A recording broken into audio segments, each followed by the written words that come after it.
Welcome to my channel. ఈ వీడియోలో ఎలక్ట్రాన్ల ఛార్జ్ మరియు ద్రవ్యరాశి నిష్పత్తులను గురించి తెలుసుకుందాము. అంతేకాకుండా ఎలక్ట్రాన్ల యొక్క ప్రాథమిక లక్షణాలను గురించి కూడా తెలుసుకుందాము.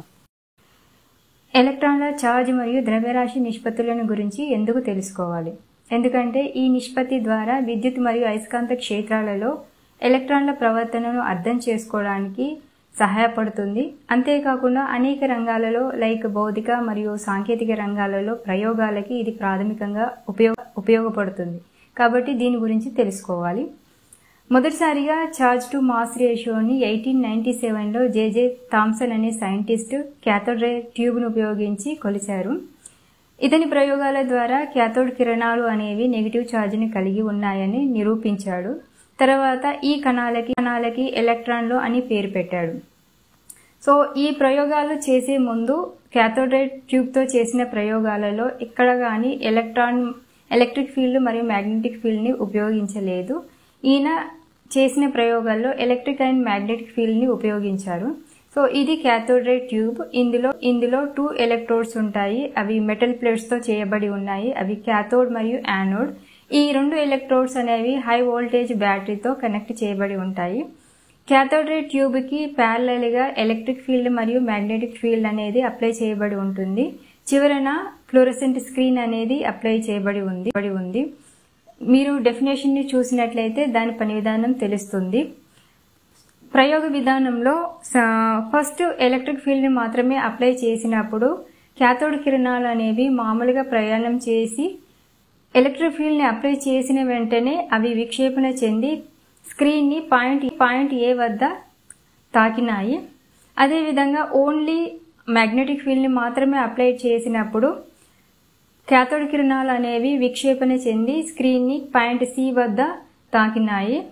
ఎలక్ట్రిక్ మరియు మ్యాగ్నెటిక్ ఫీల్డ్ రెండింటిని ఆఫ్ చేసినప్పుడు క్యాథోడ్ కిరణాలు అనేవి సరళంగా ప్రయాణం చేసి స్క్రీన్ని పాయింట్ బి వద్ద తాకినాయి. జేజే థామ్సన్ ఈ ప్రయోగం ద్వారా కణాల యొక్క విక్షేపణ అనేది ముఖ్యంగా 3 అంశాలపై ఆధారపడి ఉంటుందని తెలిపారు. అందులో ఒకటి కణాలపై నెగిటివ్ ఛార్జ్ పరిమాణము. కణం పైన ఛార్జ్ యొక్క పరిమాణం ఎంత ఎక్కువగా ఉంటే అది విద్యుత్ అయస్కాంత క్షేత్రంలో కణాలను ప్రసరింపచేసినప్పుడు అవి ఎక్కువ విక్షేపణను చూపిస్తూ ఉంటాయి. అదే సెకండ్ వచ్చేసి కణం యొక్క ద్రవ్యరాశి. తేలికైన కణాలు అనేవి ఎక్కువ విక్షేపణను చూపిస్తాయి. సో కణాలు ఎంత తక్కువ ద్రవ్యరాశిని కలిగి ఉంటే అంత ఎక్కువ విక్షేపణని చూపిస్తాయి. మూడోది విద్యుత్ లేదా అయస్కాంత క్షేత్రం యొక్క బలాన్ని. ఎలక్ట్రోడ్లలో వోల్టేజ్ ఎక్కువగా పెంచి లేదా అయస్కాంత క్షేత్రం యొక్క బలాన్ని పెంచినట్లయితే ఎలక్ట్రాన్లు అవి ప్రసరించే మార్గం నుండి ఎక్కువగా విక్షేపణ చూపిస్తాయి. జేజే థామ్సన్ ఈ ప్రయోగాల ద్వారా ఎలక్ట్రాన్ ఛార్జ్ మరియు ద్రవ్యరాశి నిష్పత్తులను గురించి తెలిపాడు. అవి E/me = 1.758820 × 10⁻11 కూలుమ్స్ పర్ కేజీ. ఇక్కడ me అనేది ఎలక్ట్రాన్ ద్రవ్యరాశి, E అనేది ఎలక్ట్రాన్ పై ఛార్జ్ అనేది కూలుమ్స్లలో తెలుపుతారు.